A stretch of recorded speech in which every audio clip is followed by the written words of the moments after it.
नागपूर जिल्ह्यात शेतकऱ्यांच्या डोळ्यांसमोर उभं पीक जळून खाक। 65 ते 75 एकर गव्हाच्या शेताला लागली भीषण आग। नागपूर जिल्ह्यातील पारशिवनी तालुक्यात कान्हान पोलीस ठाण्याच्या हद्दीत येणाऱ्या टेकडी भागात गव्हाच्या शेताला भीषण आग लागली आहे। अज्ञात कारणांमुळे लागलेल्या या आगीने काही क्षणातच भीषण रूप धारण केलंय। वाऱ्याच्या वेगामुळे आग झपाट्याने पसरली आणि सुमारे 65 ते 75 एकर उभं पीक जळून खाक झालंय। घटनेची माहिती मिळताच कान्हान, कांद्री आणि कामठी येथील अग्निशमक दल आणि पोलीस घटनास्थळी दाखल झालेत।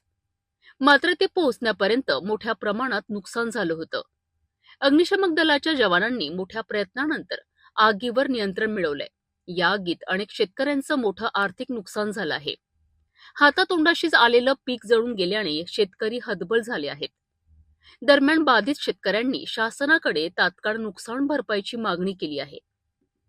कांबळे, माझ्या शेतामध्ये अचानक आग लागली तर कशाने लागली ती काही माहीत नाही, पण पूर्ण आमचं 13 एकर वावर होतं आणि आजूबाजूचं पूर्ण 50-60 एकर वावर आमचं पूर्ण जळून भस्म झालं। गव्हाची पुरी फसल एक बी दाणा नाही उरलं खाण्यासाठी। शासनाकडून तुमची काय अपेक्षा आहे? शासनाकडून विनंती करते की काहीतरी आम्हाला मदत करावी, आर्थिक मदत आर्थिक काहीतरी मदत करावी अशी अपेक्षा आहे। सरकारने यावर काहीतरी हे करावी, मदत करावी आम्हाला। नागपूर जिल्ह्यातील ही आग शेतकऱ्यांसाठी मोठा धक्का ठरली आहे। आता शासनाकडून त्यांना कितपत मदत मिळते हे पाहणं महत्त्वाचं ठरणार आहे।